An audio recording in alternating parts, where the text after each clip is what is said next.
Expensive golf balls might actually be ruining your score. Yeah, you heard that right. One of these Callaway balls costs almost twice as much as the other, and for a whole lot of golfers out there, the expensive one is literally going to hurt your game. Welcome to this lab explainer. We threw the Callaway Chrome Soft and the Supersoft into the gauntlet, running them through our rigorous golf ball lab protocol. We tested driver distance, 7-iron launch and spin, wedge control, and putting feel. And honestly, the answer we found is way less obvious than the fancy packaging makes it look. So here is the big $50 question we're tackling today. Should you pay that premium price tag for the urethane-covered Chrome Soft, or should you save your hard-earned cash, about $25 a dozen, and just bag the low-compression Supersoft?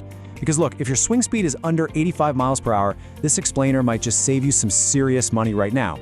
But, and this is a massive but, if you actually care about stopping the ball on the green, that cheaper ball has one glaring weakness you absolutely need to know about before pulling out your wallet. All right, let's dive right into this. To find out exactly how these balls perform when the pressure's on, we ran them through our comprehensive launch monitor testing. Now the Chrome Soft, that's Callaway's premium soft-feeling tour ball. It's engineered for players wanting that buttery soft feel, controlled spin, and elite stopping power. On the flip side, we've got the Supersoft, Callaway's best-selling distance and forgiveness ball. But here's where it gets kind of crazy. The ball that feels softer is not automatically the better ball for your game. Part 1. Distance versus control. Finding your perfect ball.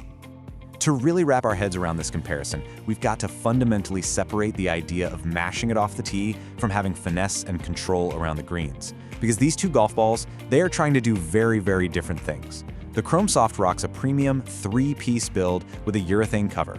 The Supersoft goes with a much simpler 2-piece design using a hybrid ionomer cover. And that urethane cover on the Chrome Soft, that is the absolute key to its premium status. Urethane literally grips the grooves on your wedges way better than ionomer, which translates to more spin on your pitch shots, your chips, and your full wedges. Now, the most glaring physical difference here is the compression. We're looking at the Chrome Soft sitting at a 75 compression rating, going up against the Supersoft at a wildly low 35 compression. I mean, 35 is low. That rating means the cord deforms like way more at impact. If you're swinging a driver in that 70 to 90 mile per hour range, that lower compression makes it significantly easier to launch the ball high with very little spin. It feels effortless to compress, it flies nice and straight, and it doesn't punish you nearly as much when you miss it. Section 2. The driver shock. Testing at 92 miles per hour. Okay, let's head over to the launch monitor, because this next part, well, it surprised us more than anything else we tested. We dialed in a driver test right at 92 miles per hour of club speed, and guys, the cheaper ball pulled off a massive upset. First off, let's lay down the baseline. At that 92 mile per hour swing speed, both of these balls were incredibly close in their ability to generate ball speed. The Chrome Soft averaged 144.1 miles per hour, and the Supersoft, it was right on its heels at 143.5 miles per hour. They both launched in similar windows too, hanging right around 13 to 14 degrees. But get ready for the shocker. The Supersoft actually carried 239 yards. It straight up beat the premium Chrome Soft, which only carried 236 yards. That is a solid 3-yard victory for the ball that literally cost half as much. No, that's not a mistake. The Supersoft just stayed in the air longer on average strikes. Why? Because of its lower spin. It was spinning at 2,330 RPM compared to the Chrome Soft's 2,580 RPM. But you know there's a catch, right? If you're a mid-handicap golfer who's constantly fighting a nasty slice, that lower spin from the Supersoft is actually a massive advantage. It's going to keep the ball flying straighter. However, lower spin also equals less curve control. Better players actually rely on that spin to shape their shots, hit a nice controlled cut, or flight the driver down when they're hitting into a stiff wind. The Chrome Soft just gives a much more predictable window for a highly skilled player. But strictly speaking, for 15 to 30 handicaps, the driver test goes to the Supersoft. Not because it's longer for absolutely everyone, but simply because it's easier to hit. Moving on to part 3, the iron gap narrows. 7-iron at 82 miles per hour. Let's see how this story develops. As we grab a 7-iron, we want to see how that performance gap shifts as we get closer to the pin. And honestly, the data here stays remarkably consistent with what we saw in the driver. The Supersoft launched about a degree higher and carried 161 yards. Meanwhile, the Chrome Soft carried 158 yards. So, yet again, the Supersoft maintains that slight 3-yard distance advantage. But here is exactly why just looking at the carry number can completely fool you. Check out the spin numbers. The Chrome Soft spun at 5,850 RPM. The Supersoft, it only spun at 5,120 RPM. That extra spin you're getting from the Chrome Soft gives you a much steeper descent angle. Think about it. If you're playing on firm greens or elevated greens, a ball that carries 3 yards further but spins 700 RPM less, it simply is not going to hold the green as well. It's going to hit and run. So I really have to ask you, does a measly 3-yard distance win actually matter if it means losing the ability to hold the green on your approach shots? Actually, scratch that. Missing long over the green is usually way worse than just being pin high with a slightly longer putt, right? The winner might surprise you. Stay with us, because when we look at the wedge numbers, it changes absolutely everything. Section 4. The short game truth. Wedge testing. All right, this brings us to the absolute biggest differentiator between the Callaway Chrome Soft and the Supersoft. We set up an 85-yard shot using a 56-degree wedge, and let me tell you, the numbers are staggering. On that full wedge shot, the Chrome Soft averaged a whopping 9,150 RPM of spin.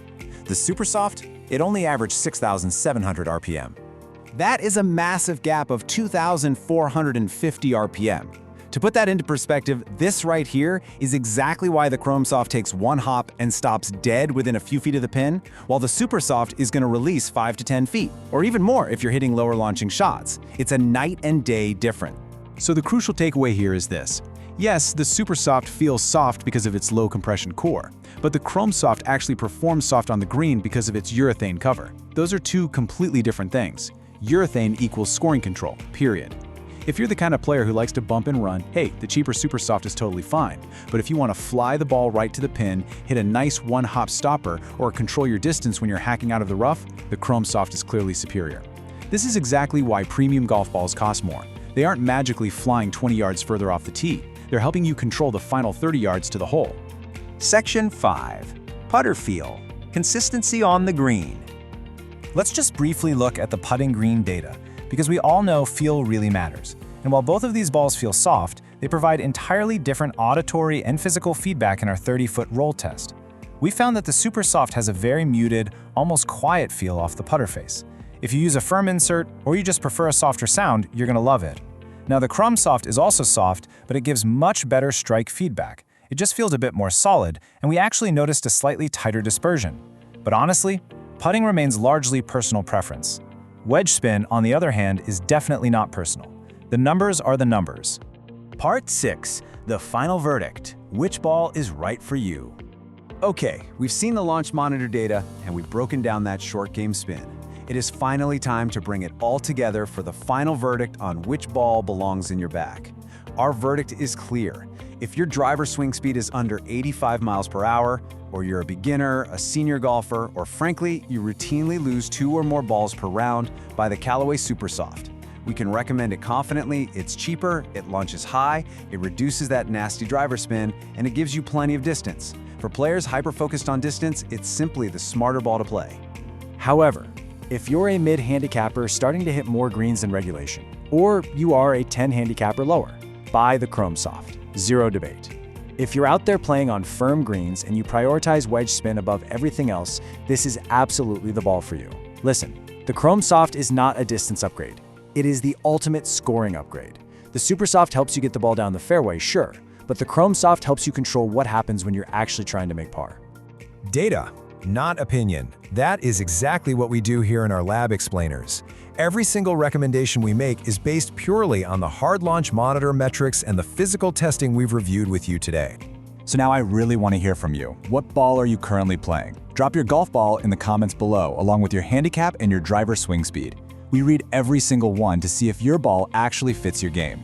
And hey, make sure you're subscribed, because next up, we are doing a massive lab explainer covering the Chrome Soft versus the Titleist Pro V1.